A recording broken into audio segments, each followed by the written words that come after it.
Hello நண்பா, welcome back to our explorer channel. So இன்றிலிருந்து பார்த்தீங்கன்னு சொன்னால் கிட்டத்தட்ட 65 வருஷத்துக்கு முதல், அதாவது 1959ஆம் ஆண்டு காலப்பகுதியில் அமெரிக்காவுக்கும் ரஷ்யாவுக்கும் இடையில் வந்துட்டு பார்த்தீங்கன்னு சொன்னால் ஒரு பனிப்போர் போயிட்டு இருந்த காலம். ஸோ இந்த பனிப்போர் போயிட்டு இருந்த காலத்தில் வந்துட்டு ரஷ்யாவில் இருக்கிற டெத் மவுண்டன் என்ற பிரதேசத்துக்கு பக்கத்தில் இருக்கிற ஒரு யூனிவர்சிட்டியில் தான் இந்த டயட் லவ் என்ற ஸ்டூடெண்ட் வந்துட்டு படிச்சுட்டு இருக்கான்.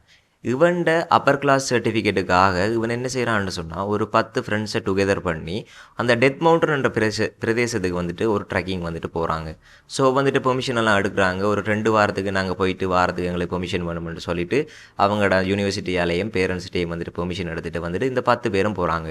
10 பேரும் பார்த்தீங்கன்னு சொன்னால் 8 பாய்ஸும் 2 கேர்ள்ஸும் வந்துட்டு இருக்காங்க. ஸோ என்ன செய்கிறாங்க வந்துட்டு அவங்களோட கம்பைனை வந்துட்டு ஸ்டார்ட் பண்ணுறாங்க. ஸோ ஸ்டார்ட் பண்ணுற டைமில் இந்த டயட் லவ்ன்ற ஸ்டூடெண்ட்டுக்கு வந்துட்டு ஒரு டைரி எழுதுகிற பழக்கம் ஒன்று இருக்குது.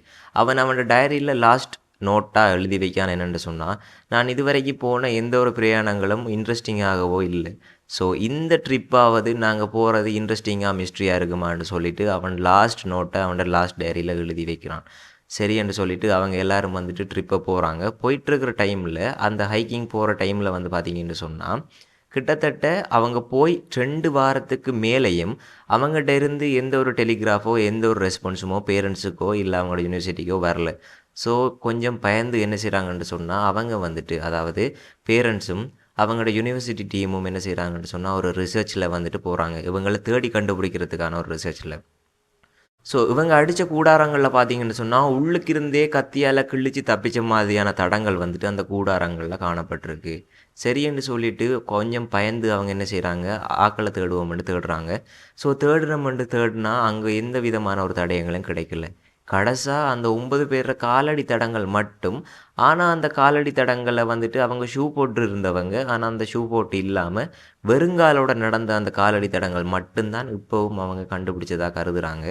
ஸோ அந்த தடங்களை பின்தொடர்ந்து போய் பார்த்த டைமில் தான் கிட்டத்தட்ட 1 கிலோமீட்டருக்கு அப்பால் தான் அந்த ஒரு சின்ன மரத்துக்கு கீழே 2 டெட் பாடி காண்றாங்க. அதாவது எந்த விதமான ஆடையும் இல்லாமல் ஒரு பையனும் ஒரு பொண்ணும் அந்த டெட் பாடியை காண்றாங்க.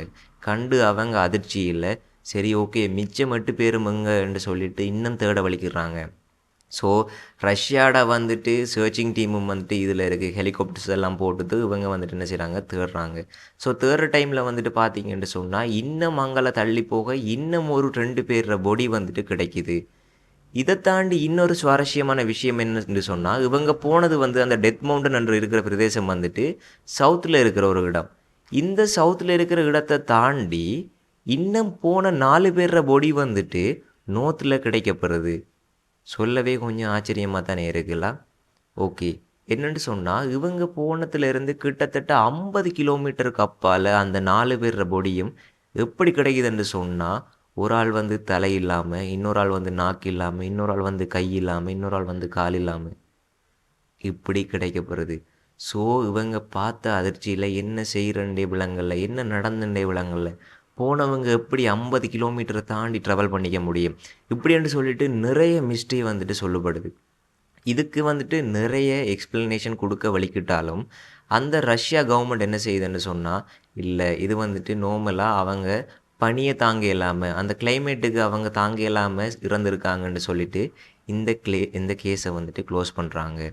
இதுக்கு பிறகு வந்த ப்ரொஃபஸர்ஸ் என்ன செய்கிறாங்கன்னு சொன்னால் ரிசர்ச் டீம் எல்லாம் பிறகு கெதர் பண்ணி பிறகு வந்துட்டு ரிசர்ச்சை மேற்கொள்கிறாங்க. இந்த ரிசர்ச்சில் பார்த்தீங்கன்னு சொன்னால் ஒவ்வொரு ஆக்களும் ஒவ்வொரு விதமான தகவல்களை சொல்கிறாங்க. இங்கே வந்துட்டு அவங்க போன டைமில் எடுத்த ஃபோட்டோஸ்களும் சில வந்து பதிவாயிருக்கு. ஸோ இவங்க போன டைமில் பார்த்தீங்கன்னு சொன்னால் நிறைய ஃபோட்டோஸ் வந்துட்டு கெதர் பண்ணியிருக்காங்க. அந்த ஃபோட்டோஸில் வந்துட்டு பார்த்தீங்கன்னு சொன்னால் எந்த ஒரு சம்மந்தமுமே இல்லாமல் திடீரென்று ஒரு வெளிச்சம் தோன்றுனதாக அப்படியான ஒரு ஃபோட்டோஸ் வந்துட்டு இந்த பிளர் மூமெண்ட்டில் வந்துட்டு அவங்க வந்து ஃபோட்டோ எடுத்திருக்காங்க. ஸோ இதை போல் நிறைய மிஸ்ட்ரி வந்து சொல்கிறாங்க. போன ப்ரொஃபஸர்ஸ் மாதிரி என்ன சொல்கிறாங்க, ரிசர்ச் பண்ண போன ப்ரொஃபஸர்ஸ் மாதிரி என்ன சொல்கிறாங்கன்னு சொன்னால், இல்லை இது வந்துட்டு ஏதாவது ரஷ்யா கவர்மெண்டால் நடந்திருக்கலாம்.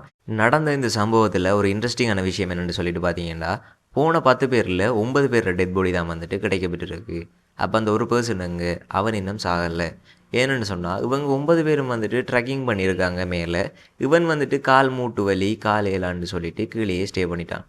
பாருங்கள் சோம்பேறித்தனம் ஒருவன் எப்படி காப்பாற்றிருக்குன்னு சொல்லிட்டு. இதுக்கு பிற்பாடு வந்துட்டு பார்த்தீங்கன்னு சொன்னால் ப்ரொஃபஸர்ஸ்மார் வந்துட்டு நிறைய வேறு டிஃப்ரெண்டான ரிசர்ச் வந்துட்டு செய்கிற டைமில் வந்துட்டு அவங்க மிஸ்ட்ரியான வேறு விஷயங்களை சொல்கிறாங்க. அதாவது சப்போஸ் டைம் ட்ராவலுக்கு இவங்க போயிட்டு வந்திருக்கலாம், அதால் இவங்க இறந்துருக்கலாம். சில நேரம் எந்த ஒரு உருவம் தெரியாத ஒரு விலங்கு வந்துட்டு இவங்களை தாக்கி இருக்கலாம்.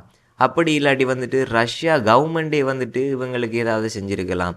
இல்லை இவங்க பனிப்போர் நடந்த காலத்தில் போயிருந்ததால் மேலே போகிற அந்த ஏதாவது ஹெலிகாப்டரை பார்த்து ஏதாவது தகவல் சொல்லிடுவாங்களோ அப்படின்னு சொல்லிட்டு அவங்களாலேயே வந்துட்டு இவங்க தாக்கப்பட்டிருக்கலாம்.